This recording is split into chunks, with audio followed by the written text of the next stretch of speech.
Think, and good evening. A warm welcome again. Thank you very much for coming in time. We will go ahead and start the day off with the second module, which is part two of the second module.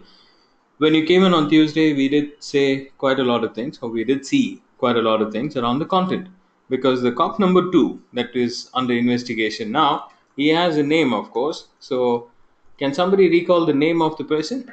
What does he do? I mean, what's his main purpose? What's his main purpose? He's a reputation guy. Good job. Yeah, he's a reputation. Manali is here. Good evening, Manali. We can feel that you're already here. Good job. Yeah. So it is a reputation guy, and it is that's the purpose of him.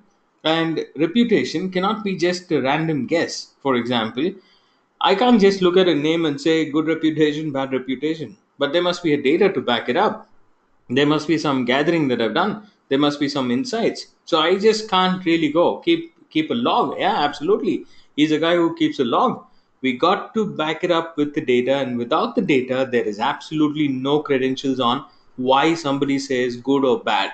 Yeah, we can't classify it on good or bad, because unless the data or the facts are being backed up, and in order to back it up, like Banudas says, we got to make sure that the log files are being read, which is a history keeper. He keeps a history of everything, and reputation becomes easy for him. But when you say history keeping, he also has to monitor history in such a manner that it becomes easy for him to evaluate as well. For example, I have a big history of log files which is ending up to around a terabyte of data. But terabyte of data, how do I now quantify it or quantitatively say that this is a valid, this is a good thing that they done, this is not good thing that they done? We don't know. And NC is classifying it based on categories. For example, to begin with the content. He wants to identify what is being done by the sender in relation to the content. Is he sending out good messages, bad messages? Well, that is going to be differentiated based on how users prefer to read them. So he's going to definitely look at whether your content is actually a match with the past data of the spammers or not.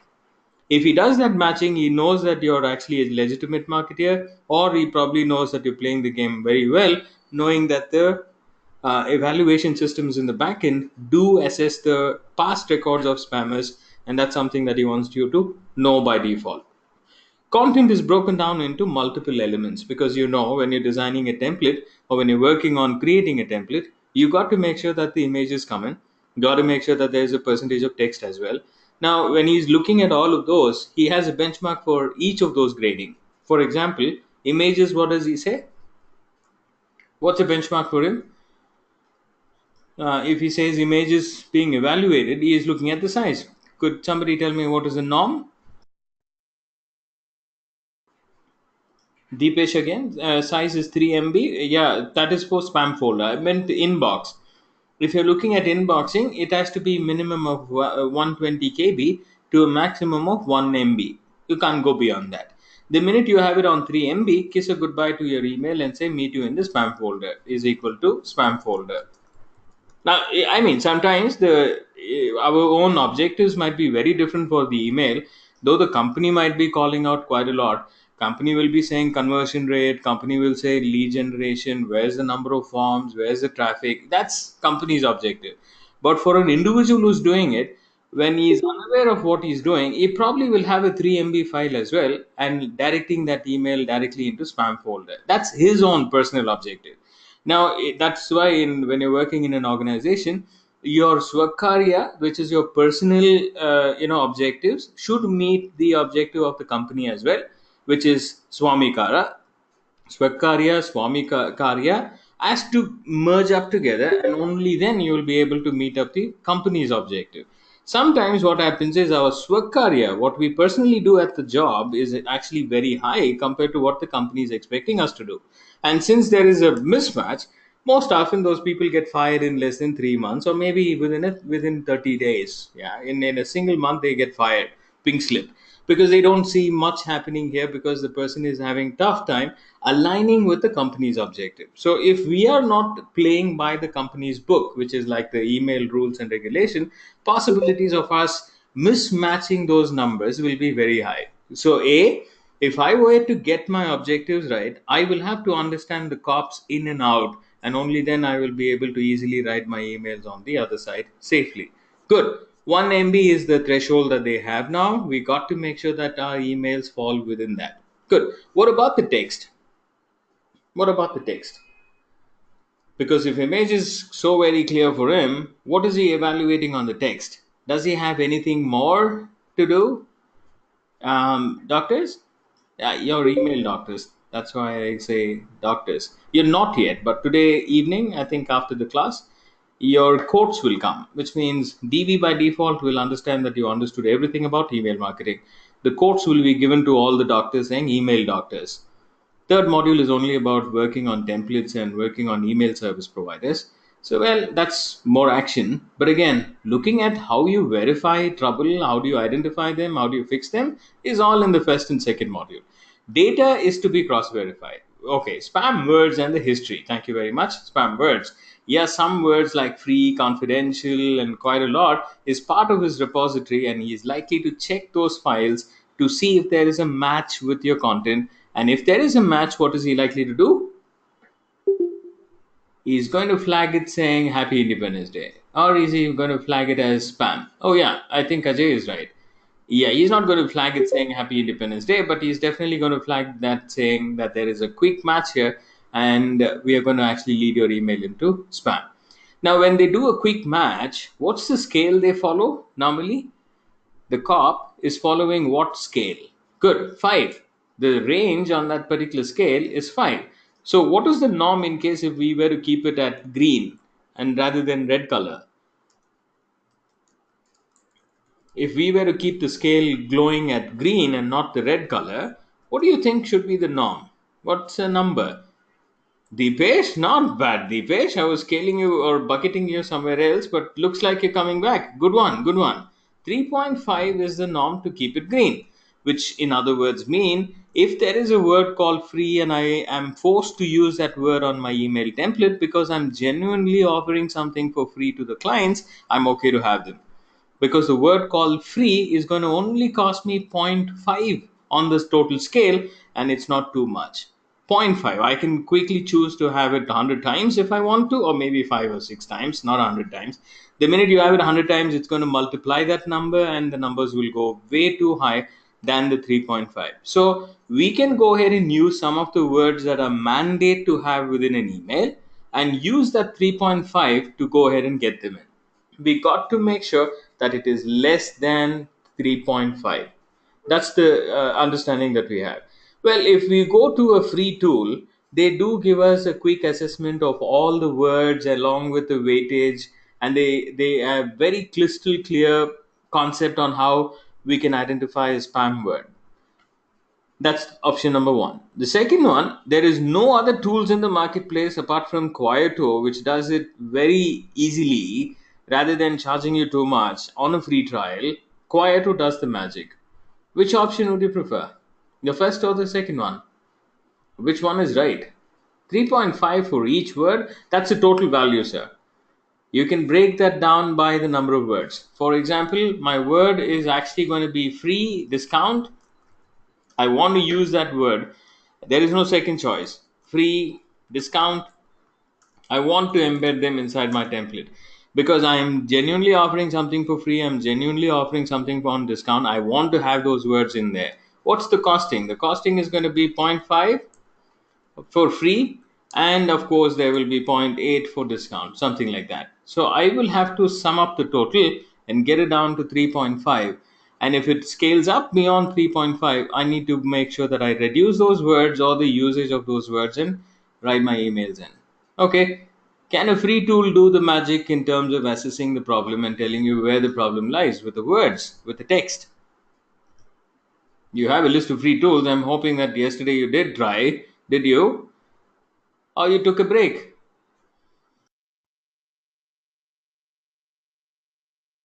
Yeah, I can see. The silence says a lot of things. Silence says that took a break. Yeah, I know, sir. I concluded it by default. Thank you very much. Well, I mean, as long as your investment is there and you're okay to play by it, I have no concerns at all. But this is very, very important. Did that on the first session itself. Did first session. Yeah, you did the first session completely. Now you're on the second module, and that happens to be your first module. I know, Manali. Thank you very much. Good. Now, looking at those scales, Quieto, the tool called Quieto, a free login, can quickly help you understand which word is actually problematic and which word you need to work on or correct them. The report will look very similar to this. I mean, it's indeed that same report. It's not similar. It's the exact report that you get in.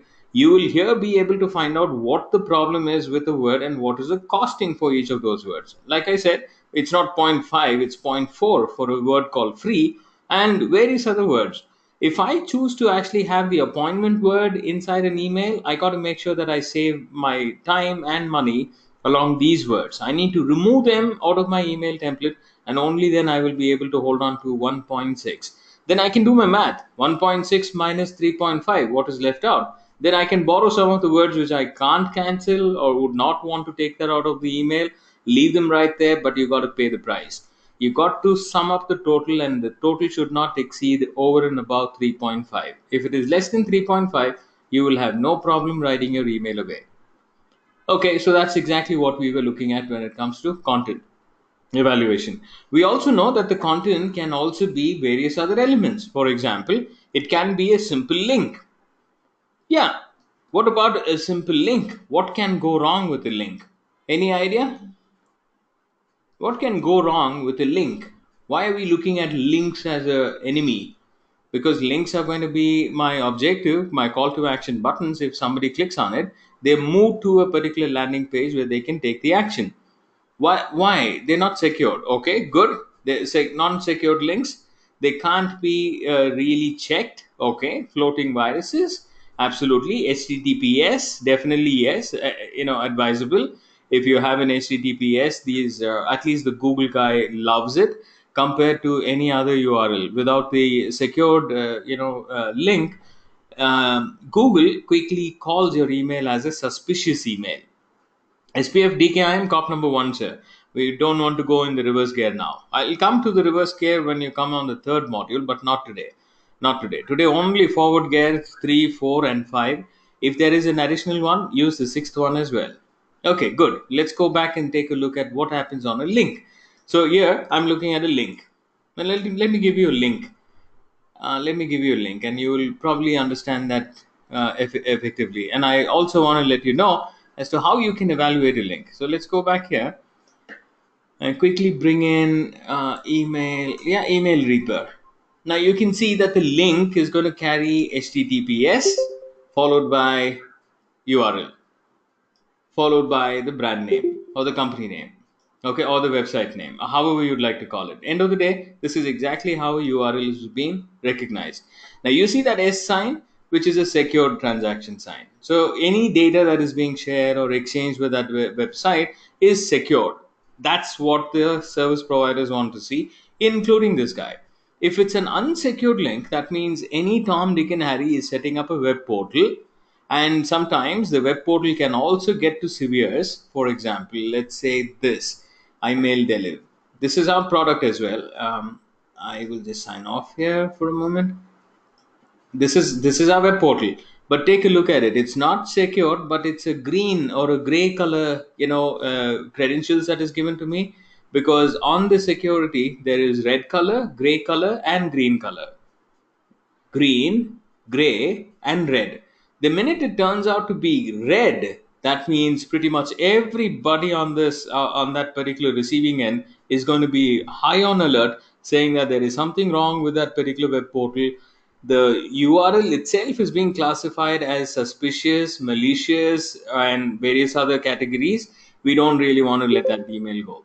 So if your website happens to be unsecured, if your website happens to be having a call to action button where the transaction has to be made, unfortunately the designers weren't really looking at securing the portal. It is mandate that when you're including that link on an email template, please make sure that it is actually a secured link and moves with a gray color seal or a green color seal. Gray color is also okay because there's absolutely nothing wrong in here. They have just not bought a particular secured, secured layer, secured server layer. Right, that particular option which you have when you're carting a product on the hosting service provider, SSL, secured socket layer. So that particular product is not being purchased and added on this in order to enable security. Because what do you think? I mean, if you're not really sharing it out with the client, so it's actually an inbound link. We are only accessing it inside. So hence, we don't really need it. But when it comes to third party service providers, when you're sending out an emailer, you're asking people to sign up to it, and quite a lot of other activities which is engaging third party, it is important that you got to go back and get that SSL certificates as well. There are quite a lot of service providers in and around who offer SSL certificate for app, for free, no cost whatsoever. But it is important that you'll have to look at various other elements, like in the uptime, the security levels, and various other elements that you verify when you're working with a hosting service provider. Have that verified, and then borrow that SSL for free, and that becomes a SSL secured link. That's Shabana calling out, I think. Was it Shabana? Yeah, HTTPS is an important element. Look at the other one. If it's failed, what do you call? Manali says failed. Yeah, if HTTPS fails and then there's a problem here, is what probably I'm going to transfer that as, or interpret that as floating virus. Yeah, if it is coming in from a suspicious link, which has no head, no tail, no ownership. We don't know who those people are, but they have somehow managed to get a link where people can navigate to and see the portal. If such a thing is there, by default, they will quickly understand or interpret that as there's a virus coming in. Beware.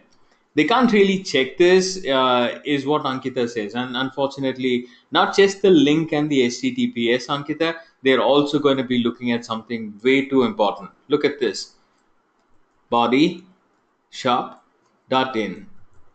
Now I want you to apply, if these guys are evaluating us on the HTTP, I'm going to be adding up HTTP as well, so that it's easy for you to understand, saying I'm not really hitting on the HTTPS. It's already an HTTPS login. It is secured, it is all okay, but is there any other challenge that I will encounter with this web link? What do you think? Is there any other challenge that I might encounter? What is your mind saying? Experts, jump in. The name. What could go wrong with the name? What could go wrong with the name? Spam. Thank you very much. Simple. Words. A text is equal to link, a link is equal to text. End of the day, word is mattering, and then now this guy is coming after the words, because body can also be a spam word, shop can also be a spam word. God bless you.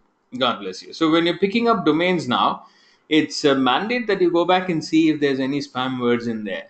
Yeah, you might be wonderfully coming out with a great idea, saying creatively 24 hours we were sitting down with mug of coffees, and then finally we cracked upon a word, and this is the word, this is going to be a brand name. And the next thing is, have we evaluated this on the spam score? Well, if the creative team says no, we haven't, then go back and tell them, saying you need another 24 hours with a lot more coffee. We will make that arrangement. Please go check to see if the spam word is actually there. If it is in the spam word, well, it's going to be really, really hard to actually penetrate with this guy, because he's going to now scrutinize it based on the word. The shop word, ladies and gentlemen, is actually a spam word. Now this is my client, so I can't refuse. See, one of the other thing is, when you get a client, it's there. They've got the check. Now you don't want to let the check go. You definitely want to do something to find out what you can do in the back end to go ahead and find an alternate solution. You can't allow the brand to know that the brand name itself is wrong. Go change your brand. I mean, no one would want to do that, because they will fire the agency, they will hire 300 more agencies like us, but they will never want to hear that word saying that the brand name itself is chosen wrong. But what do we do as an agency then? What do we do as an email marketing consulting agency?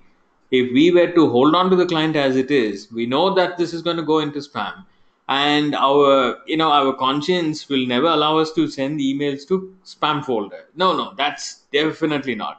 करेंगे तो काम ठीक से करेंगे, वरना नहीं करेंगे. That's the law. That's the logic we work in, right? Every time you open up the lock and close the lock, that's exactly how we think.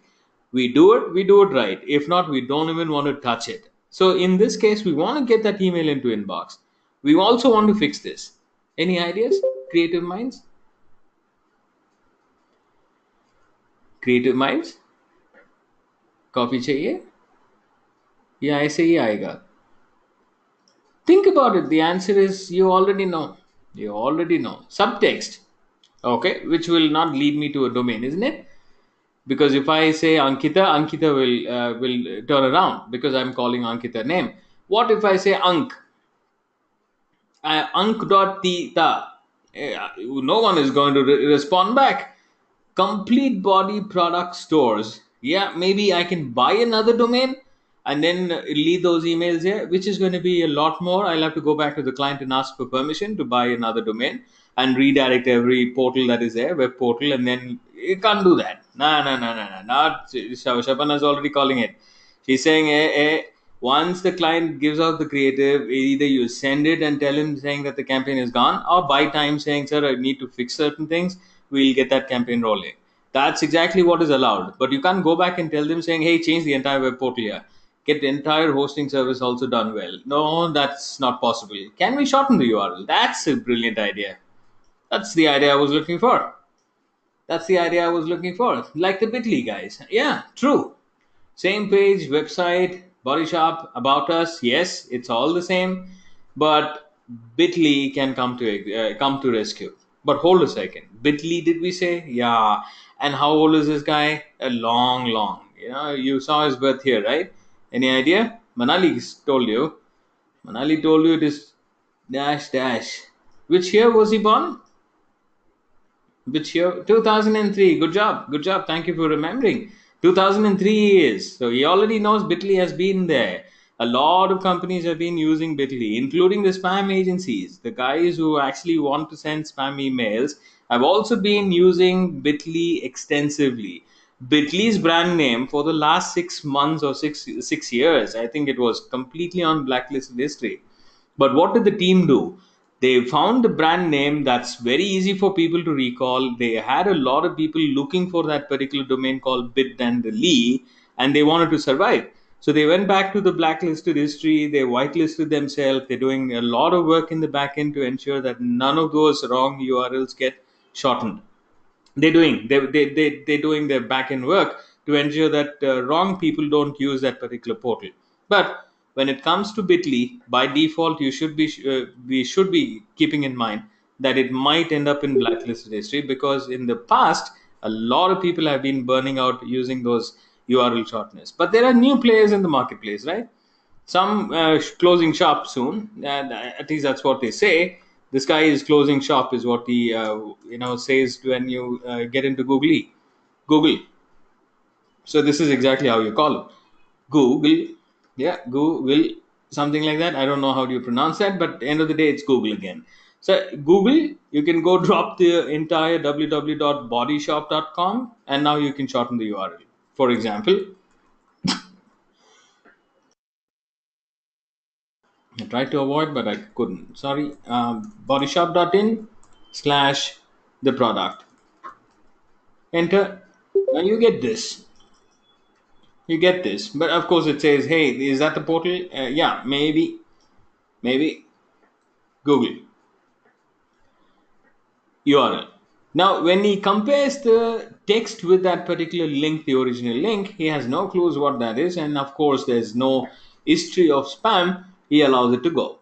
That's how you work around the link. Give me a heads up if you understood the link. Clear? Alrighty, perfect. Let's go.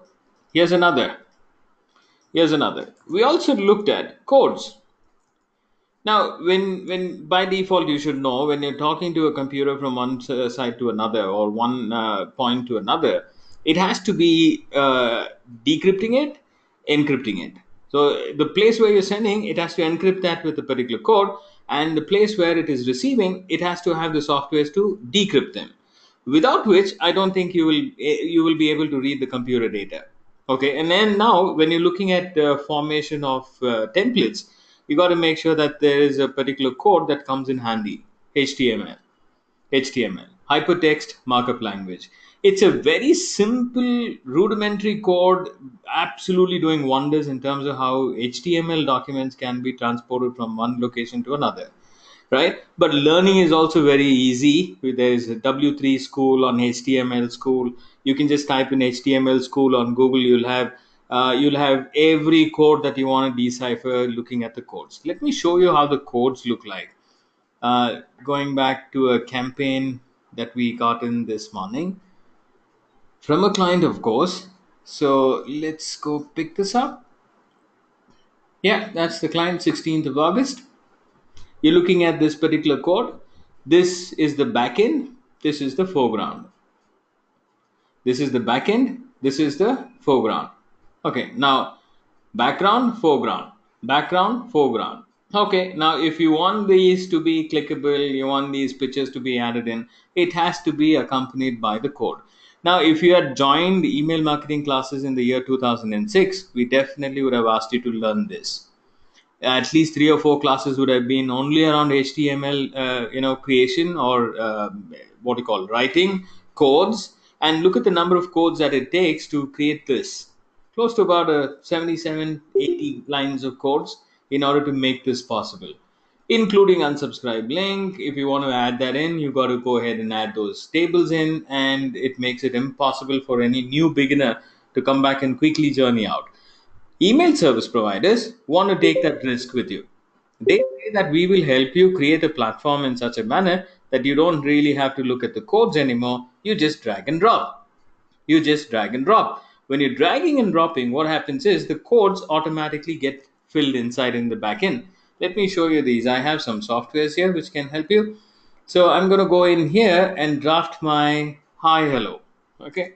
You see a plain simple message, right? Hi, how are you doing today? Okay, that's what I type. This tool, like in the platform, allows you to go back and take a look at the HTML code as well. If you click the HTML, you can see what's happening here. If I were to bold this, watch carefully on the background, see what happens. Can you see that? It quickly adds the bold tag and says, hey, this particular text is being bolded or maybe made strong. Yeah, you can use any of those explanations as to what happened there. It's now bold or strong, or is there another word for it? You're emphasizing on that particular word or the phrase, asking people to notice that. Backend code adopted. Now, if I were to add another line, so I'm going to pull off some lines, and you can see line pulling off is also going to be there. And you can see that it's going on, adding a text in order to ensure that the same font style and everything is adopted, but the HTML codes are being developed in the backend. Email service providers watched these particular platforms and behaviors, and they now wanted to replicate similar activities on MailChimp, MailerLite, or any other Tom, Dick, and Harry that allows you to send emails in bulk. Every service provider today allows you to drag and drop and create those email without having to code a single line. Thank God you're blessed. 2018, you guys are so very lucky that you don't really have to know what these are, but you can still get away with the designs from the foreground. Background softwares are ready to actually go ahead and draft these codes for you. Yeah, God bless. But I think Deepesh has the pinch. He knows it. Maybe he's learned HTML. Yeah, yeah, yeah. I had paid how much? 20, 25 years ago. I think I paid 6,000 or 7,000 bucks. And I had to go early in the morning, 7:30 in the morning, to actually pick up these classes before I go to work. Yeah, so that's exactly how we spend time on understanding the HTML codes. Now, the world understands that HTML codes are by default to be added. It also brings in another added value, which is to compress your pictures. It has quite a lot of importance here, and the cop loves this. When he looks at an HTML code, he doesn't think twice on that emailer, he just allows it to go. So why are we learning this? Well, it's not only bringing about awareness on the code.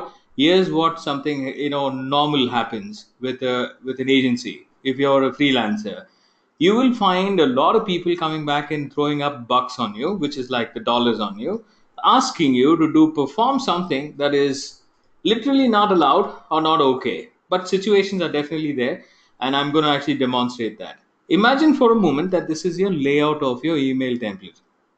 A big, when I say big company, walks in with the deeper pockets. They are okay to trial run any codes that you can come up with in order to ensure that the emails does what they want to do. Okay, here we go. The client comes and tells you saying that I am going to be sending out a template, and the template will have the logo on the top. So you design this. Yeah, if you're a coder or you hire a coder to get that done, so the logo goes on the top, and right below that a little brief on the product which goes on the 2 3 lines here, and then thereafter followed by a box, a rectangle box which allows you to play the video. Okay, so this box will contain video. Now, the minute you hear the word video, we by default know that it has to be rendering well, it has to be super fast server, which allows people to download it faster, render it faster, not just one people browsing it, but hundreds of people at the same time, simultaneously logging on to same portal, watching that same video. Streaming should be fast. Now, adopting such a technology, you'll have to go back to YouTube. You'll have to go back to Vimeo and quite a lot of other people who have the technology superiority. They will be able to comfortably provide you with that service, which means you upload the video onto YouTube, you bring the link from there, and you embed the link with a GIF image and say, this is a link to the video. Click here and it will go directly to the YouTube and you will be able to watch. This is a common adopted norm with all HTML designers. But the client who you're looking at right now says something differently. Client says, no moving to cloud platform. Play the video within the platform, within this particular layout. It sounds like a constraint, but when you learn JavaScript, when you learn JS, JavaScript becomes easy. So the JavaScript guys will quickly jump in and say, that's possible. Pick up the check, that's possible.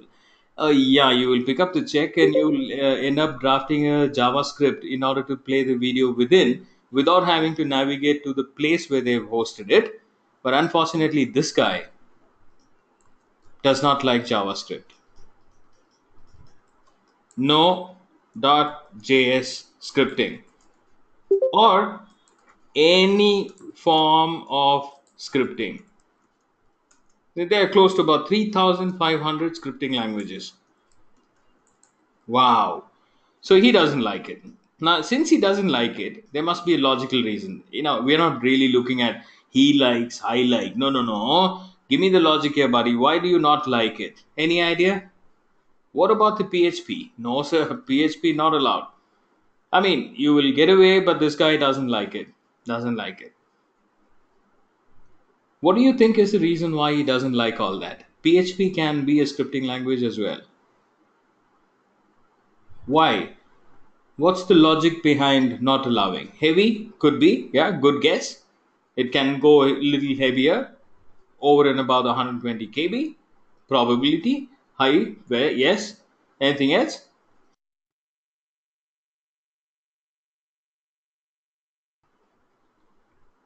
Look at what Deepesh said earlier when he was talking about, yeah, size is covered. Ankita says size. Absolutely right. Size could be something that he is really concerned about. Something very, very crucial. It happens on Windows operating system. You have an antivirus is there, but it just doesn't recognize that there is something new coming. Yeah, because quality, it's same output. PHP is a advanced version of the HTML, should we say? In other words, yeah. But again, he doesn't like that. Why? Because it also has the capability to draft the scripting code. Now connect that with your antiviruses on your Windows operating system. Here's a surprise for you. If you haven't really been looking at how the hackers look at. When a hacker or a preacher or a spammer looks at creating a virus and wanting that virus to be, yeah, that's the one. So virus to be created, he normally goes into all antiviruses platform to identify which is recognized by the antiviruses and which is not. So the virus is not just randomly being picked up and just wrote in, but it is actually going to be looked into, not an antivirus, Avasta antivirus, Who's the other guy? There's quite a lot of other people in the marketplace offering you antivirus. All of that is scrutinized before they draft the codes in. So once the codes are ready, it's now pliable. It can go take that to the other side of the machine, and people look at the PDF document or a video while they click and double click to make that video play. Unfortunately, it's executing a file in the backend. Welcome to Windows operating machine.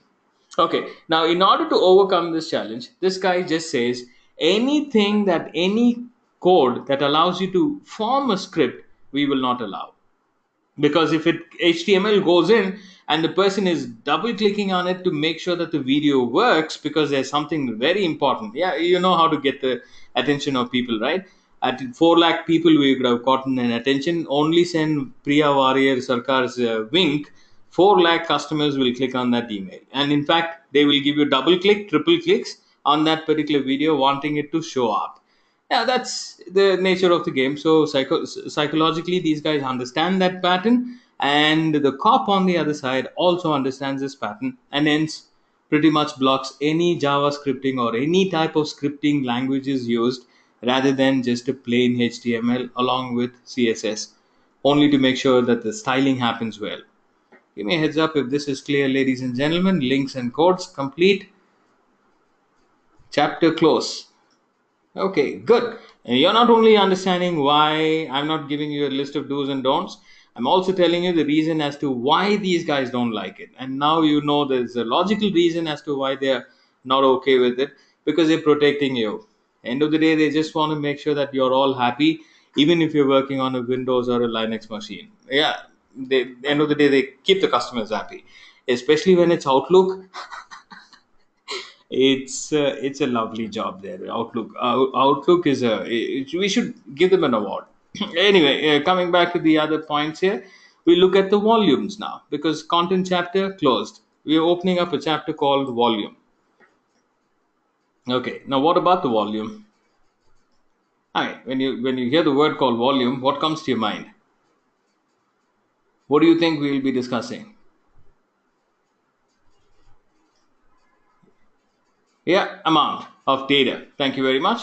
Yeah, so which means number of emails, quantity. We're looking at the quantity of emails depending on the database. So you go pick up a data and you say, hey guys, you go to whom? If you have a database of, let's say, 50,000 emails you have gathered of your audience, because Deepesh is already knowing that now. He knows how to gather in and around email addresses of his own locality. You go to an email service provider, obviously, isn't it? It's because those are the only guys who allow you to do emails in bulk. So you happen to talk to an email service provider. The email service provider, just like, we'll come back to the analogy a little later. You go to an email service provider and ask him, saying, hey buddy, I need to send a certain amount of volume. Could you please tell me which server you will be allocating? I'll give you an example here. Let's imagine 20 of us decide to go on an outing. We decide on a weekend, we all decide, saying, hey, let's go have an email marketing meet, wherein we will only be evaluating eating, drinking, or doing any stuff that is related to email marketing. If we all decide to go, what do you think we would need? What do you think we would need? Come on, you don't have to be a PhD guy on this. You just have to use, yeah, we need a vehicle. Okay, transport. We need a transport. Very good. Anything else? Because car wouldn't sufficiently fit in all 20 of us comfortably. We need a transport. We need a destination. Yeah, of course, because without a destination, even the transportation guy wouldn't really know where to take you and how long it will take you to go there, reach the place. Good. Let's call a transportation company. Thank you for calling Ola Services. How can I help you today? Yeah. Customer. Hello. You're calling the cab company. You're calling the cab company. Hello. Yes. Hi. How can I help you? You say that the destination is XYZ and you're looking for a transportation. You're looking at a vehicle. You need a vehicle. And I'm going to ask you next question is, what do you think I will be asking you? I got the destination. I know you're looking for a transport and that's why you called Ola Cabs. What is the next question? How many people? Thank you very much. Immediately, the next question would be how many people, because I need to decide on which vehicle you're likely to take. Without knowing this, I wouldn't really know which vehicle to allocate. Pricing is also dependent on the kind of vehicle that you're picking up, and of course, AC, non AC, and quite a lot of other comforts that you need added on to the transportation. Absolutely right. Good. So, we are now reaching out to a cab company, email service providers, email service providers. And we are asking these guys saying, hey, buddy, we need to journey out our emails. And we have some Yahoo accounts, Gmail accounts, and corporate accounts. Can you please allocate a vehicle for me? And these guys have to ask you the right questions. For example, just like the cab company in our example here, he quickly asked you saying, how many people, please? Where is the destination? And accordingly, he will go ahead and allocate a vehicle. Are these guys asking you the similar question? Let's go back and check. Let's go to MailChimp. Let's see if he does the talking like the cab company in our example today. Let's go click the pricing. And he says exactly what I say. He says, hey, if you have a list of 2,000 people that you want to communicate with, you can start off for free. Nothing to worry. We have a free cab that goes in shuttle services. You can go ahead and pull in all the 2,000 people. You will be able to apply all your emails in. What a charity. What a charity. Awesome charity this is. Yeah. But keep in mind, there is no charity around the world, right? There is absolutely no free coffee. There is something expected out of this too, because it's a .com site, commercial site. This is. If it's a commercial site, how on earth are these guys trying to, get away with a free server with like in 2,000 emails, 12,000 emails going out in a month, absolutely for free? Good. What if I want to get more than 2,000? He says, yeah, you have an unlimited plan, but again, I suggest that you go ahead and use a calculator and find out where exactly or what exactly matches your need. I'm going to go draft in 2,500 or 5,000 subscribers, 5,000 people. And he quickly says, hey, this will be accommodated by this particular vehicle. It will fly anywhere between 2,701 to about 5,000. Fantastic. Just like the cab company. You say six people, he'll have a vehicle for it. You say 20 people, he'll have a vehicle for it, because he knows what is the best medium or best, what you call transport to pick up in order to meet your needs. And also not to violate any rules and regulations with the cop number two. This is exactly how the service providers should talk. Now, what if certain service providers don't do such clarity communication? Let's go back and show you some. Welcome to what do you call Jugaad process, meaning no process, right? Click the pricing here and watch carefully. Watch carefully. Starter plan, 260 bucks. Oh, fantastic. Right? Bang on the target. Immediately first instance number, which is cost. Okay. 500 emails. Is it per day? Per month? I mean, can I exhaust that 500 credits by just sending out 500 emails one shot? Or should I use it over a period of 1 month? I don't know. 1,000 bucks, 5,000 emails. Yes, boss, I understood. Don't worry about the pricing. I'm okay giving you more pricing or more money, provided you provide me the right service. No idea. Don't ask any questions either. If you call the technical support, these guys really quickly say, hey, you know what? We have these servers, but I will get in touch with a senior officer who will call you back. Okay, good. Thank you very much. Go apply the chat options and see how responsive they are. You will never get a clear cut answer saying, is there only 5,000 as a limit for one single rollout, or is it going to be for a month that I get in 5,000? I'll have to buy more if I need to communicate with those same people again multiple times. We have no clarity. And this is called Jugaad system. Because here, when you look at those guys, experienced people, they only talk about the numbers here. Look at the prime attention given. Number, the kind of vehicle that you'll be using. Unlimited numbers, no calculation on how many you can send. You can fly as many as you want, only for this audience, only between these numbers. Can't go beyond that. The minute I say 5,001, I'm now moved to a completely different vehicle. See this? This vehicle is gone, and now another vehicle is being aligned to me. Why are these guys following all these protocols? Is it a mandate? And then finally comes the cost. Yeah, I mean, cost is like depending on what you choose is where we're going to bill you. Depending on what you not choose, we will tell you what is the pricing. Clear cut, transparent communication, absolutely no gimmicks whatsoever. But the other companies that we look at, Netcore also happens to be in the same bucket. Netcore, Jubilon, Singapore based servers, randomly picking up and giving out. End of the day, when customers come back to the email consulting agency, there's only one question they have in mind: why are my emails going into spam? We don't have a right answer to it. When we go back and take a look at the kind of vehicle they're riding, or we will have to first tell them saying, you know what, if you're very serious about your marketing efforts, I suggest that you go ahead and take a look at some proper email service providers rather than the Jugaad operation. Why do we have to expect that from the transportation companies or the email service providers? And what is the logic that this guy is applying? Let's go back and do this. I'm going to be sending 5,000 emails 5,000 emails. Let me put that in because I'm not carrying 5,000 kgs.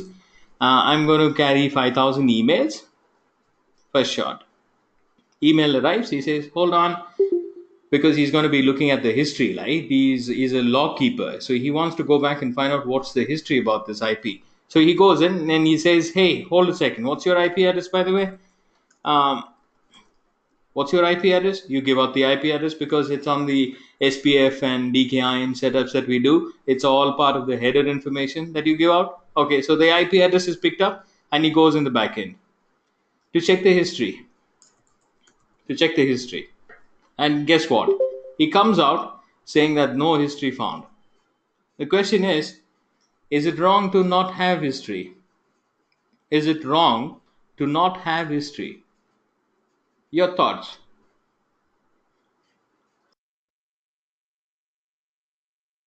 Oh, fantastic. No, why? No, why? Why? I mean, did I miss a class? You just started. Absolutely. Good logic. Bullseye. You just started. Reputation is getting built up over a period of time. You probably can go ahead and look at my activities and classify me as a good marketeer, bad marketeer, legitimate marketeer, spammer, whatever those classifications and labels you have. You can tag me in. But for now, I'm just coming in for the first time. So allow me to go because you don't have any history of good or bad, and hence you cannot really hold me back. And the answer is right. Ajay called it bullseye. I think it's perfectly right, and that's exactly how these guys also work around in the back end. So here's what he does: he picks up that particular server with the IP, registers the number of volumes that you carried, and he says 5,000 emails bought. And that particular moment, you brought in 5,000 emails. He records that history started to happen to calculate. Now, when you encounter a no history situation, he likes to label that particular IP address no history or new IP or new entrant is equal to cold IP is equal to cold IP. There's absolutely nothing wrong in it. You're just starting off your journey. You're just now creating your plain blank white sheet paper is handed out to you. Now you can go ahead and fill in all the data that you need by filling up your activities. And after the page is filled, he is now going to scrutinize whether it was a legitimate behavior or a non-legitimate behavior. Let's go back and see what you're going to be sketching out. Let's say I pick up this particular IP address from a service provider and I happen to send out another email. And this time, when I came in, I'm not bringing in 5,000, but I bring in 50,000 emails. When I come in the third time, which is making an entry again, I bring in another zero. That's like 500,000 now. 500,000 emails. And it goes on. 500,000 and now 5 million. 50 lakhs. Awesome behavior we have just displayed to the cup, and he's now going to show us the report is equal to spammer. Okay, what happened here? I just created an history and I legitimately picked up the data, and I've been sending out emails, no problem. What's your big deal, buddy? If that's what you're crying out in the back end saying, I sent out emails and that's my database. What's your problem in letting it go? Here's what he has to say. He says when you're playing the game with a cold IP, You got to maintain consistency. If you don't maintain consistency, the probabilities of you getting beaten up is very high. And according to him, according to his book, the consistency has to be maintained like the following: four campaigns going out to 5,000 customers, no problem at all.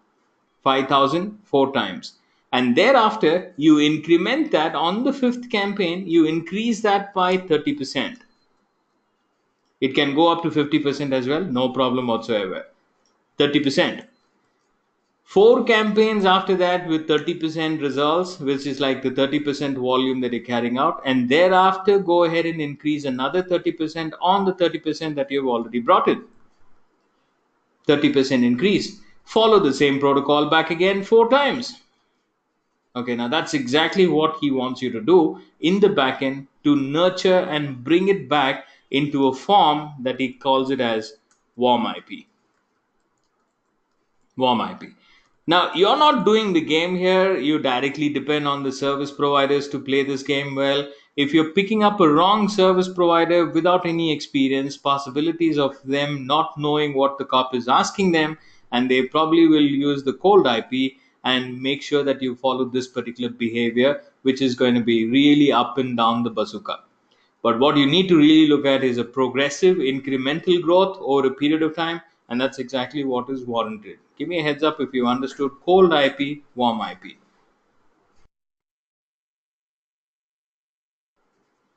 Alrighty, those with questions, stay with me. We are dependent on these guys, the service providers. Our work is to identify the right ones, and if these right ones are not picked up, that's when trouble starts.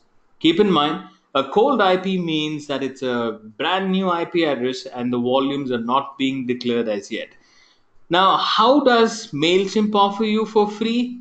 Now you know the catch already. They have a lot of cold IPs, brand new IP addresses coming into their pool, and they have no clues how to warm them up. So they open up the floodgates and say, guys, please take this server, the cold IP server, apply only 2,000 emails, 12,000 emails in a month to 2,000 subscribers only.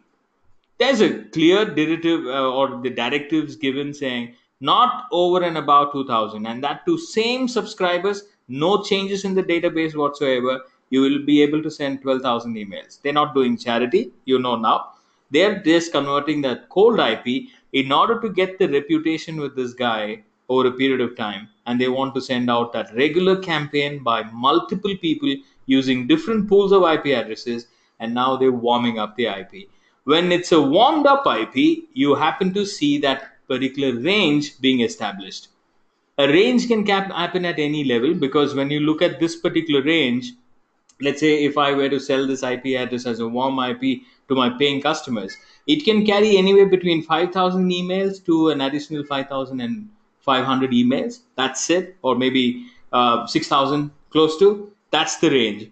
I can go ahead and allocate this particular IP to my paying customers and tell them saying that's a warm IP. Let's make that change here. Yeah, there you go. It's already there. 5,001 to 2,000. A range between a value that's established, which is equal to warm IP. Job done. And now you know MailChimp is not really offering his charity. They know exactly how to get their servers warmed up, and hence they give you free offers on the free IP, which is a new IPs on their side. You send out using your database and warm them up to a certain number. Okay, ladies and gentlemen, volume closed. We're closing off the volume. Give me a quick heads up. Ideally, they should pay us. If you really look at it that way, and the answer is yes. But then they will say that I have spent 10 years building up the software. You will have to ideally give in free data as well as pay me money as well. So it's both ways now. They give you great coffee, and they also charge you for that, right? When they don't charge you for great coffee, they say just go ahead, just come into that particular thing, give us a testimonial, we will allow you to go ahead and use that. My network is still killing me tonight. Oh, sorry about that. Can't really help. Okay, let's go back and see what's next. Okay, so that's about your volume levels. Let's bring that cup again, buddy. What's on your next chart? Oh, he says now percentage of spam complaints. Remember, When you're sending out email, chances of people reporting spam is high. So easier way to recall is not just one complaint, but there's a percentage of complaints that he's looking for. Now, let's go back and do a little homework here. Why do people complain? They definitely aren't mad. They're definitely not liking that button to click on. Yeah, just randomly clicking on the report button is not something that you can expect out of the customer. Why are they doing it? Why are they doing it? It's irrelevant to them. Thank you very much. In that, it's is the content. Content is unwanted, content is irrelevant, and they don't know how to stop it. Should we also add that in? Because they also know they can opt out. Yeah. Can't they opt out, Nityanand? What on earth are these guys doing? And the answer is yes, ma'am. Same call from, same sound from all the marketeers. But they're saying, why aren't they really okay with that particular option? Why can't they click on this? Come with me. I'll show you some options here. Let's go to an emailer and ask this guy saying, I want to unsubscribe. I'll show you some good emails. Come with me. You come in here and you say, Amulyam. Say Amulyam, right? So you go down here and pick up coffee and a flight. Oh, wow. See, ma'am, I'm not a great fan of this 5 paise logic. I do not want to click on it to actually get 5 paise.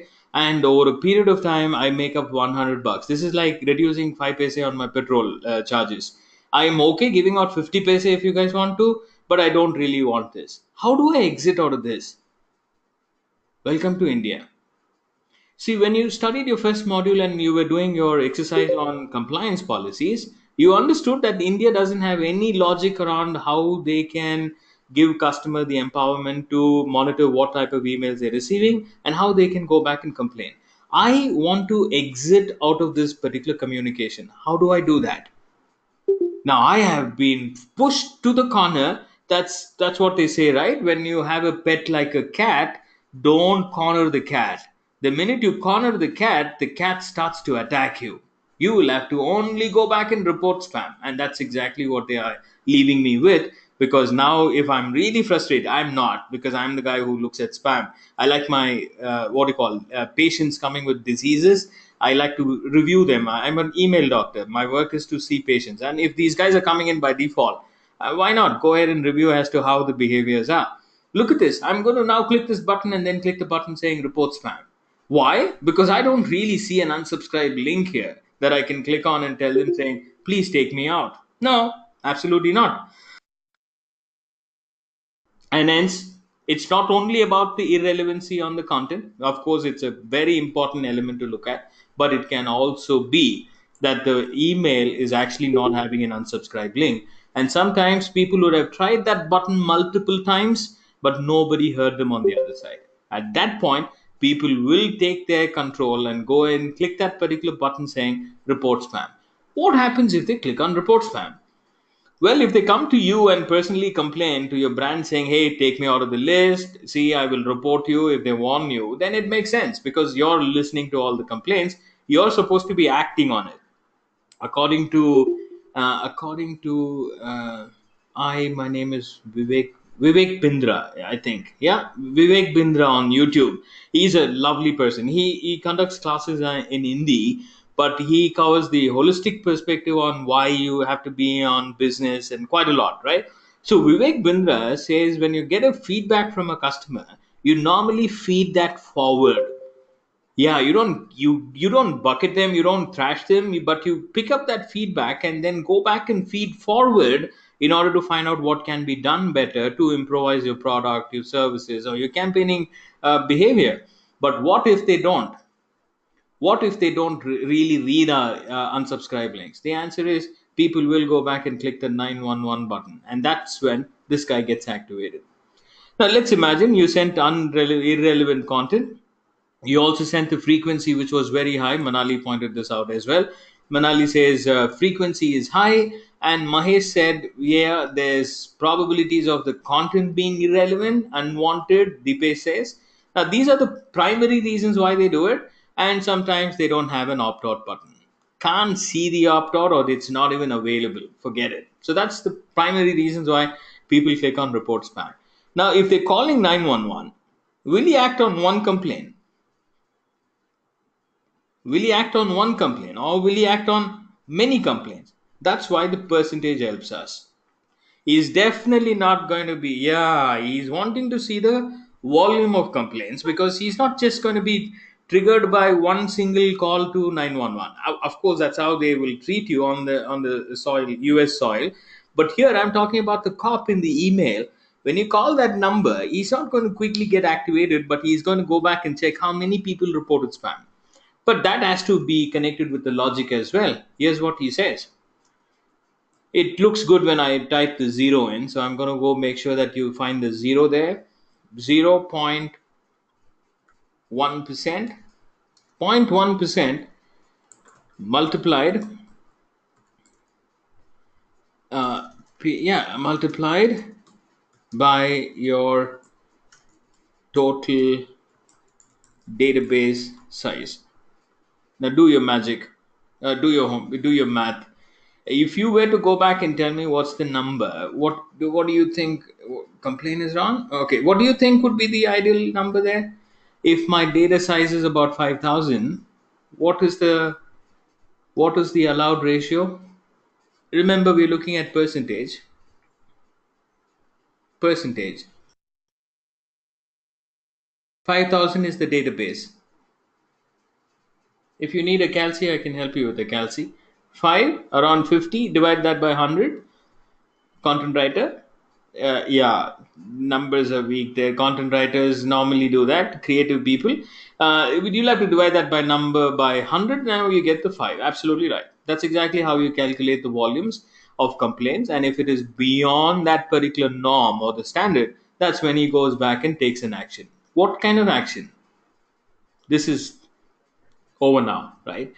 0.1%, that's the number, and you got to make sure that it is well within that number. If it is beyond that number, they're going to come back after you. What are they going to do if they decide to come back? Very simple. They will give you the throne, which is like the Game of Thrones, right? They'll put you as a hero of that particular throne. So you're the king. What do they do? Here's what it says: blacklisted. Simple. The minute you're blacklisted, you're now on the Game of Thrones. Put your future emails into spam, but there must be logic there. Somebody has to find it easy to actually look at you and then say spammer aa gaya, spammer aa gaya.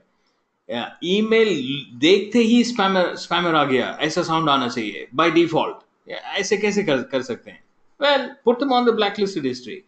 Now, what can be blacklisted? What can be blacklisted? Well, look at your header information. Isn't that what they're trying to play with you? They say keep the header information transparent, can spam compliance, right? Make sure that all the details that you've given is very clear, transparent. It has to be working, no deception whatsoever. They wouldn't be able to send to that person again. Not just one person, sir, not into that particular network either. So the header information will quickly call out certain info, which is including the from name. There are certain names still on the spam list. Rosemary. Yeah, Rosemary has been struggling very hard to use a Gmail account to communicate with people. She has a handful of people. I'm part of that list, by the way. I can show you Rosemary. Stay with me.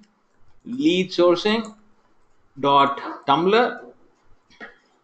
So if you go to Tumblr and you have a lot of hacking news and who's breaking, who's not, and all that here.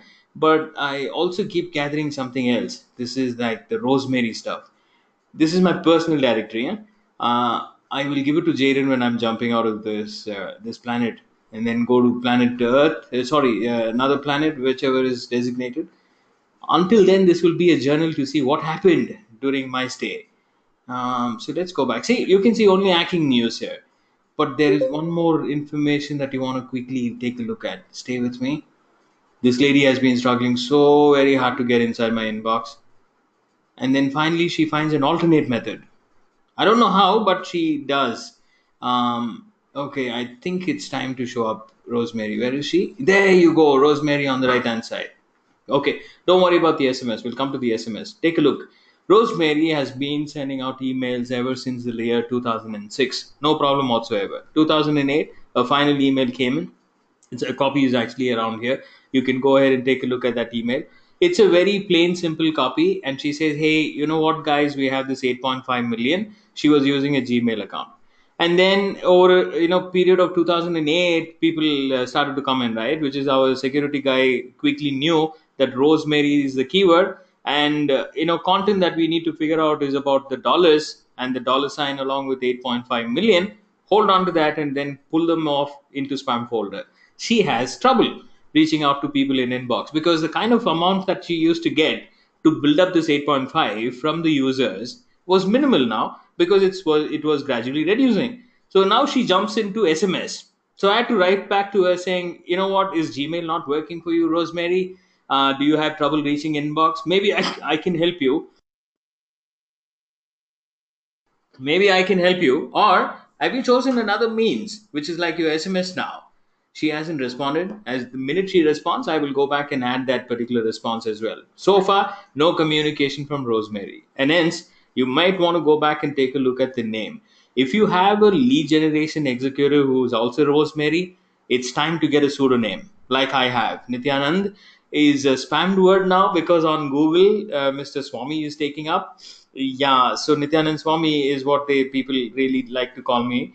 So I'm not the guy. So I quickly relabeled myself as Neil, like Mahesh calls me. He comes in and he says, Neil, hey, good morning. I prefer to be called that way too, or maybe Nithy. Nithy leads to all women picture because including that heroine whoever is there. That's another clouded keyword. I can't really work around that SEO for the moment. Hence, from name, be very careful.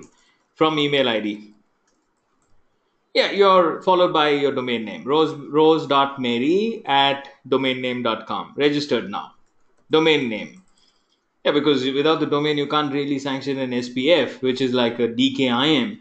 You're authorizing a domain to carry a certain IP address. Now, the domain is by default on the DKIM, authorizing a particular IP address to be carried. Now, that's been part of that. So, domain gets registered along with the IP that you're being binding that particular domain IP address. Of course, all the words and content inside it gets back into the library office saying that these are blacklisted people. Now, this is not the end of the story. Don't be disheartened, marketers. This is the place for us to open up our shop and say we are email doctors, right? So you open up a shop and quickly tell them saying, if you're blacklisted, ladies and gentlemen, bring up your blacklisted domains. We will clean them up. Oh yeah, that's a beautiful service as well. Yeah, it's a completely new service. I mean, I have figured it out, saying that you could always go back and cleanse the IP addresses, in case if the domain has really gone bad, we can go back and cleanse them. $1,000 is what I charge for a domain name and an IP address. $1,000. That's it. Now imagine talking to a large company which is buying and procuring IP addresses like no one's business. Yeah, you will be surprised to see that there are companies which are still doing it.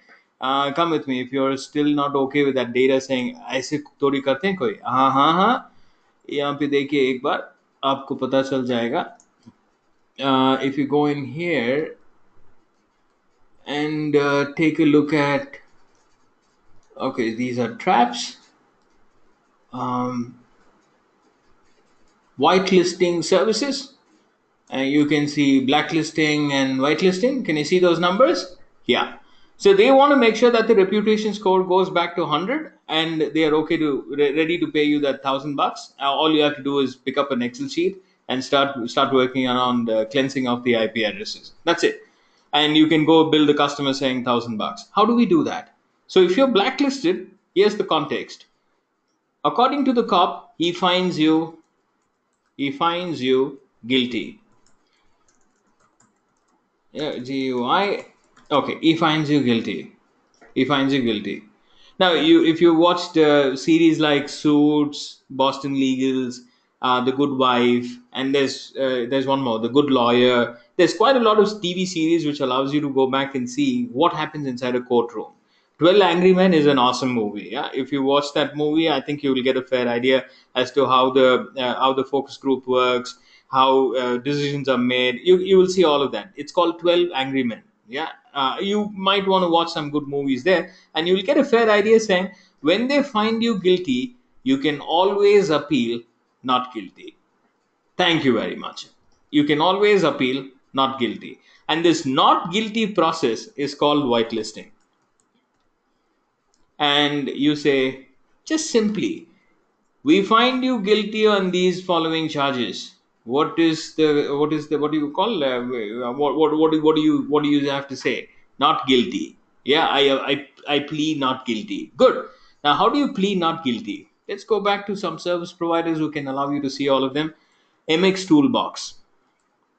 You go to MX Toolbox for free. Yeah, I'll tell you how to use that free service and then also convert that into a paid one in case if you want to. If not, you can continue to use it for free. These guys throw out the data right there. Until 2018, last month, which is July, they were all fine. But in the month of August, I don't know which CMO or the product developer came inside. They made some modification for the product, which means they're not allowing you to see the whitelisting where you can apply plea not guilty. That's on the paid account only. But it's a very simple technique. I'll show you both of it. Come with me. You pick up the MX toolbox and click the button which says blacklisted history. Blacklisted history. Click this button. They will quickly ask you saying, please identify this, results, whichever you're going to be looking for. Is that connected with a domain or an IP address? Either ways is fine. So you pick up a domain and say imaildeliv.com. That's my domain. Could you please check if I'm on the blacklisted history? Here's what the report will say.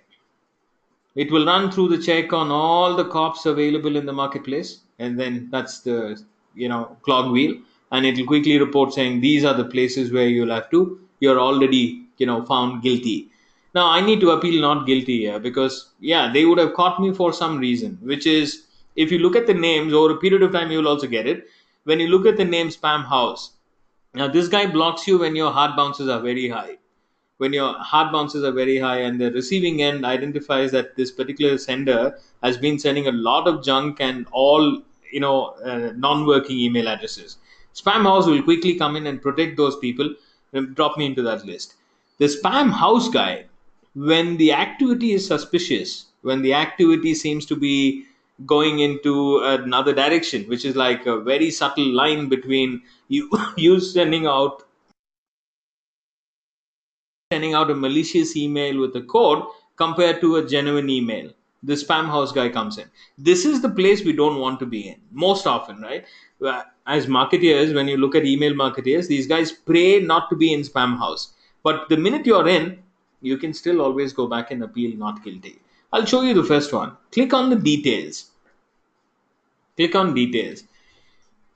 Until July, these guys were giving out a link here stating where you can apply. And now, even in the month of August, probably they were doing some tweaking in the back end. Here we go. They're very clearly saying reasons for listing and whitelisting. You will find it here. Okay, now you'll have to go back specially to this particular cop because you'll be caught in the local police station, international police station, Interpol. You'll have to go and clear your name all places. So let's copy that link, get back here inside, and now you'll be taken to spam house. Okay, there you go. It says spam house is now listing you. Can I look up the IP? No, you can't. Okay, good. But don't worry, we will still see the IP. You see the removal center, appealing not guilty center. Click the button. Now it says, please tell me which IP and whatever you're trying to do there. Okay, imaildeliv.com. That's the domain. I want to look for the domain, but I just said IP. I'm sure they will input value wrong. Okay, good. Monkey. Yeah, the softwares are monkey, so don't worry. Monkeys will act exactly the way you train them to do. Okay, now it says yes, you're being listed here. Please click the button. Okay, got it. And it says yes, removal center. You will have a form here. Fill up the form and tell us why you're sending out so many emails. Got it. You go back and click the button. You need a working email ID. They don't accept emails from Gmail accounts. So you got to make sure that you have a corporate ID, preferably the one that you're not using. Okay, here we go. All right, click on removal. It says, hey, you know what, we have denied removal of this because you are a consistent spammer. We have no provision for you to come out right now. Okay, and There could also be another reason. If you go back here, just this morning, just this morning, we have applied for removal, and they've given us a link. We've clicked on it, we've applied for removal as well. It will take 24 to 48 hours for them to revert. If there is no active emails going out, and if your mail server has completely put on pause mode, you have completely stopped mailing activities, 48 hours, these guys will release you because they don't find anything wrong in your email content, because they will go back and check to find out evidence to see if you really did the wrong thing. Well, we don't really. I mean, we are sending out promotional emails, and absolutely, there's nothing to do with virus being sent on the other side or breaking down Cisco and IBM. No, no, no. That's not our objective at all. Our objective is to get the promotional emails out on the other side. And currently, it says, well, the campaigns are still on. I don't think I will be able to remove it, but you're free to actually go ahead and apply for whitelisting. Since it's not even 24 hours, it says currently we will deny you from picking up any request. Please wait for us to come back. They will look into the log files because they are history keepers. They'll go back and check the backend to see what can be done. Ladies and gentlemen, blacklisting, whitelisting.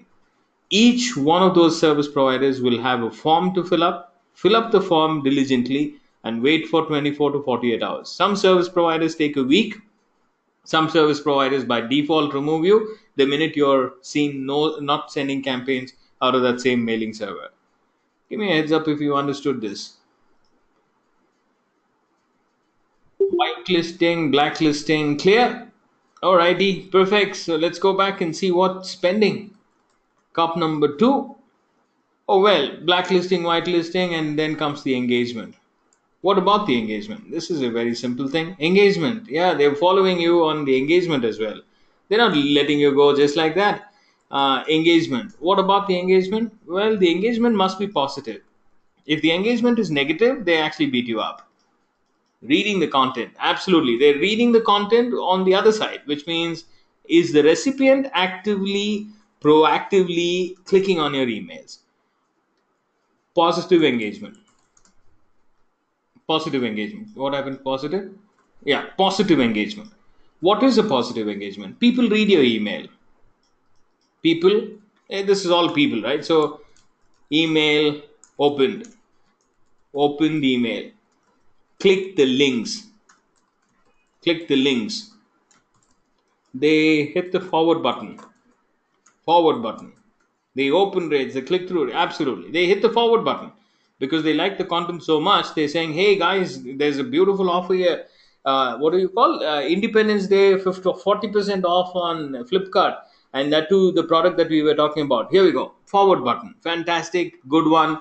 People are being engaged with genuine content. Now it's going to be appreciated as well because that's a positive engagement. Can it be possible to know how long I read the email and the open rates along with the email? None of the service providers today provide you with that particular insight, sir, as to how long you were live on that particular email reading it, because they don't have something like the Google interface, the Google Analytics interface. Because on a Google Analytics, if you keep this window open and you skip over and then work on a different application, by default Google Analytics will pause yourself saying that you're not reading it because there's no mouse movement around, but they don't have an interface there to check as to how long the duration was for an email that was left open on a browser, and hence not really possible. Even social media tells you how long they were watching that particular post, depending on the kind of videos and content, but not on the email as yet. Not on the email. They don't tell you exactly how long they, what was the duration.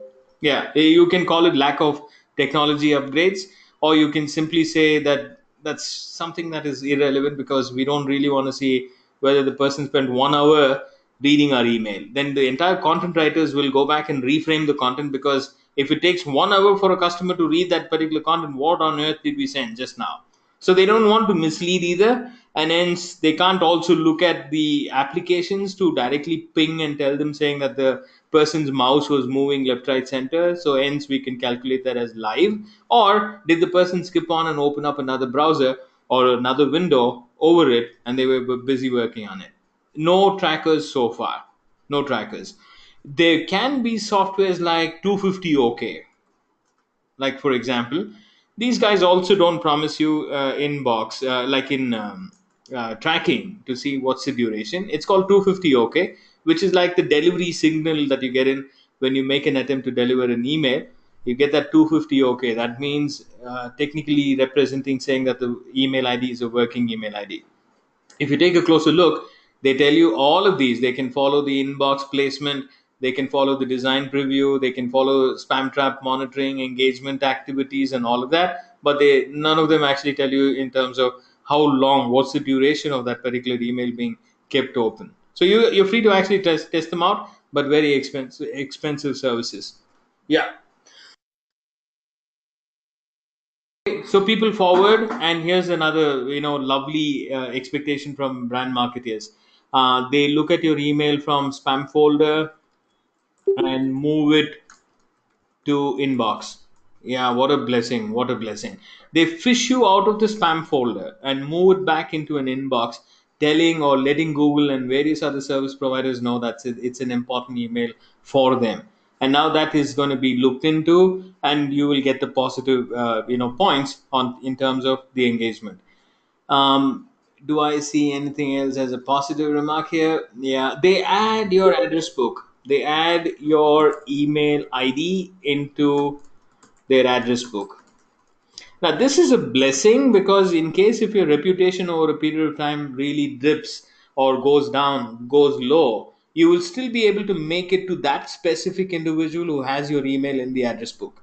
Yeah, even if you're all of those email, let's say I'm talking to 5,000 people, 500 people have got my email address in the address book. I will be able to see 500 people opening my email, but the rest of the 4,500 people will see my email in spam folder. That's a great blessing here if these people do it in the backend. And that's why you will see a lot of emphasis saying, please add us into the address book, especially the government bills that you're getting in. I see that from my Aadhaar card guys, the KEB, the bill, electricity bill that we pay in. All of those people will keep insisting, saying, please add our address there so that you don't miss out on our communication. Oh, very important. The GST guys. Yeah, the GST and the income tax guys.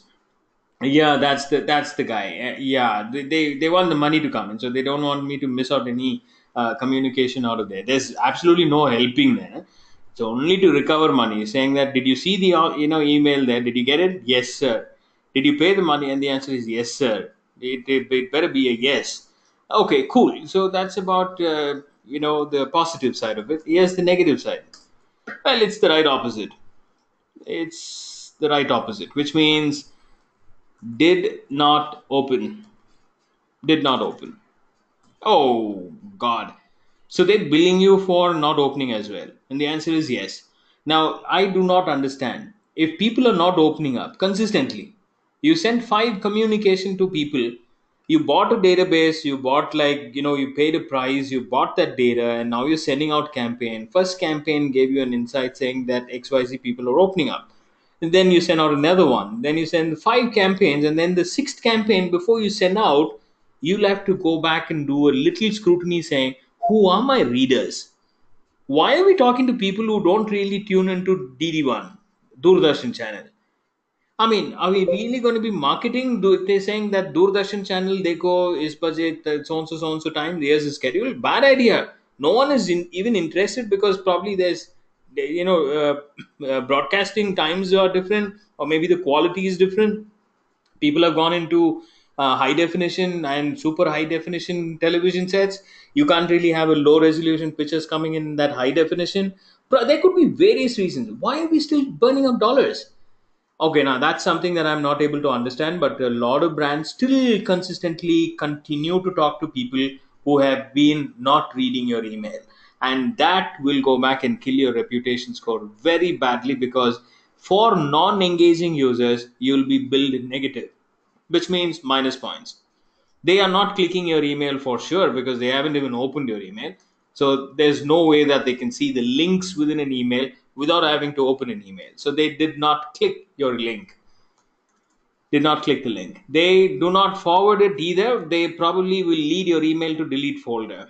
Moved email from inbox to spam folder. Yeah, wonderful blessing this is.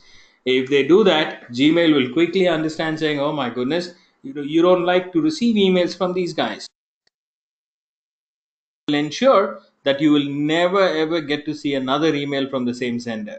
If Gmail is keeping up a history there by itself, now you got to be very sure that you play the content very well and to the readers only.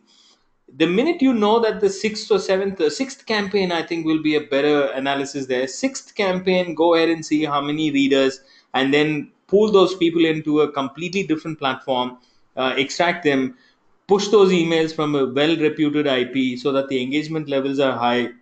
So you retain all the nurturing campaigns to people who are consistently reading your information. You can continue the activity with the guys who are not engaging with your email through a very different platform where you cost is also lower, and service provider takes up the responsibility, saying even if there is bad reputation, I will ensure that the emails go and reach the inbox. That's the promise they keep.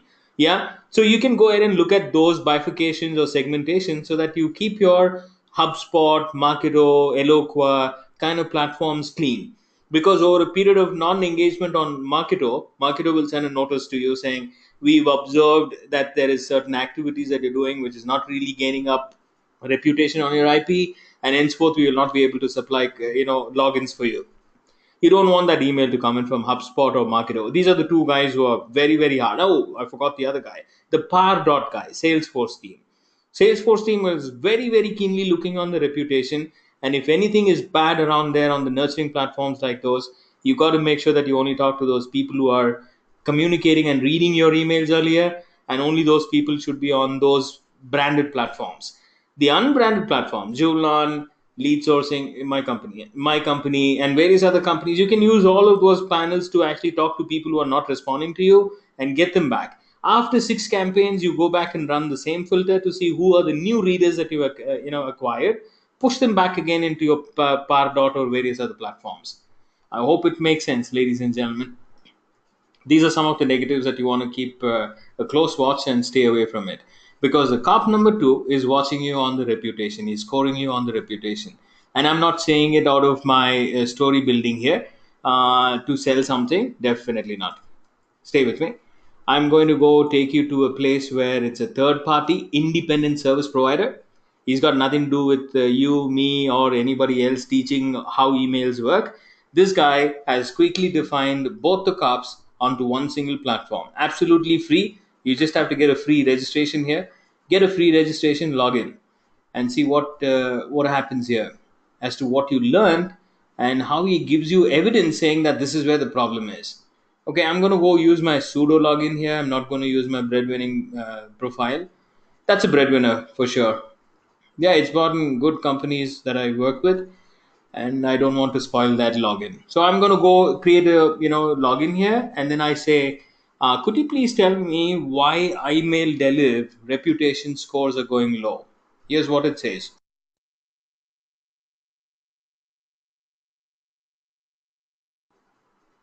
Checking into the data, and quickly comes out saying, hey, MX record is done well, which is mail exchange, done well. SPF records done well, no problem at all. There's an SSL certification on this particular domain, so absolutely nothing to worry is what it says. But there's absolutely no SSL certification on this. Maybe there is one on the SSL certification on the mail.imaildeliver.com, but not on the domain itself. Okay. Sorry about that. Okay, so and it also says there are quite a lot of IPs, like in three IPs connected to this particular domain, one that directly points out to the domain that you're currently using.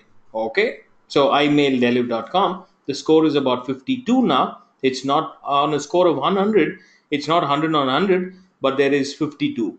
I also see another IP address which is about 5. Oh my goodness. I want to find out what is going wrong with this IP. Click the IP address. It will take you inside to show up more details about that particular IP. Say, ask for a report. Get me the report, please. Now, here's what happens with the cop number two. Because the cop number one came in on the first page.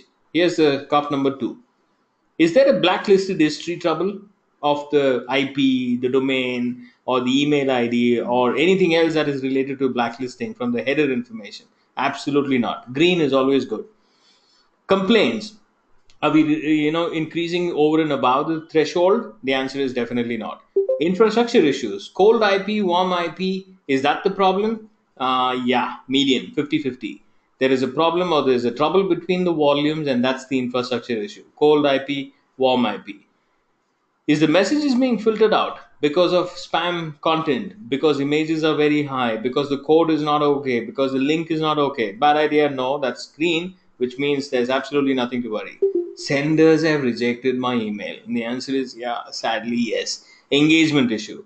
But I can't stop the client from sending out email. He pays me good amount of money to actually use the domain and all the services there, and I got to let him go. Say, shoot the campaigns out, be happy, stay happy. Yeah. So as long as he's happy and the checks are coming, we have nothing to worry. But we definitely will raise an alarm there, telling him, saying, buddy, there is no engagement with your email. Try and see how you can reduce the communication with only those people who are corresponding with you. But what if the objectives are very different for him? Yeah, think about that. So hence, we definitely allow those people to actually continue doing them. Unknown users, hard bounces. Yeah, that's on the medium level. There's quite a lot of emails that are getting bounced, and now all put together, I'm losing scores on my reputation. Current score 1 out of 100. Fail. So, what's the norm? 80 and above, you're safe. 80 and above, you can sleep well. Less than 80, come on, time to wake up. You'll have to spend an extra additional time to pick up another domain, another IP, another service provider. Start scaling up your email, because if that's the reputation score of your ESP provider, bad idea. You can't even expect any other results to come in. Ladies and gentlemen, with this, we close your second module, which gives you a walkthrough into what you need to do when you're a freelance or an agency, or you're working with a client who now has an email to be flight from point X to point Y. We've given you all of those insight in terms of what you can do to identify a spam email and how you can go ahead and fix them. I close my module 2 with you today. Thank you very much. There's a feedback link which I request. My work is to request you, but I see a lot of people not clicking on this button, but I can't force you. I can only tell you saying that there's a feedback link, and if you feel good to actually go ahead and click that link, please give us your one liner. I don't have to say this to Ajay. Ajay will give me a paragraph, and quite a lot of other people will leave a line at least. Rohini, I think last time she left a line, which was very nice. Thank you very much. We see you back again on the third module, where we show you how to operate on the email service provider, working with templates, creating them, linking them, all of that on the third module. Hope we did well. Did we? Uh, did we? Okay. Yes, we did. All right. Thank you very much. Happy learning. Oh, yeah, that's my quote since the 2015.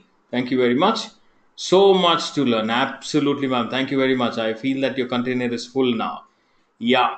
So sorry, sir, I couldn't interact much due to network. Shushant, yeah, I missed you for sure. But see what you can do next week before you pick up the third module. Thanks, Shushant, and catch up on the video recording. Catch up on the video recording. And if there's any question that I can help you with, since the network is okay, don't hesitate to fire that question out.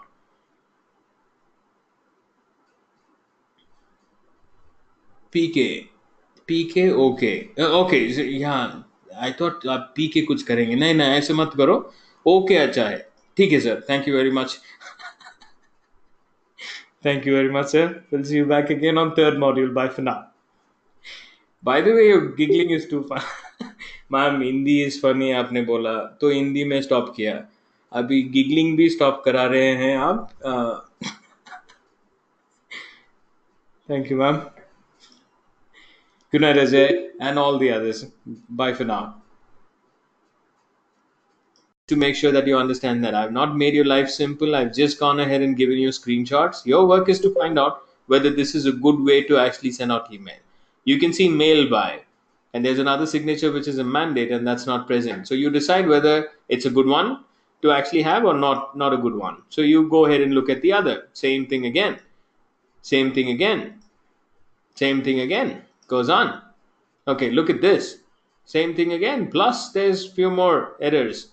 And you can pick any of these screenshots. I think they're looking for 3 or 4 examples. Go ahead, copy these, just drag and drop them onto your assignment. Job done. Don't forget to give out a brief. Give them a brief as to what you think is the possible reason why the email landed up into spam, and it has to be a case around SPF and DKIM. That's it. Any other places where you guys are stuck? The other place where you'll get stuck is again identifying content, which is like a spam content. Thank you for bringing my confidence back. Oh, fantastic, sir. Anytime. So this is like a spam content that you might again have trouble finding. Please use that URL that has a list of spam. I mean, that's just one single email which we demonstrated. You can go ahead and copy that particular content, use it on Quieto, and finish up your second assignment as well. All right, cool. If you have another question, don't hesitate to ask. Oh, you're free to go. Thank you very much. Bye bye for now.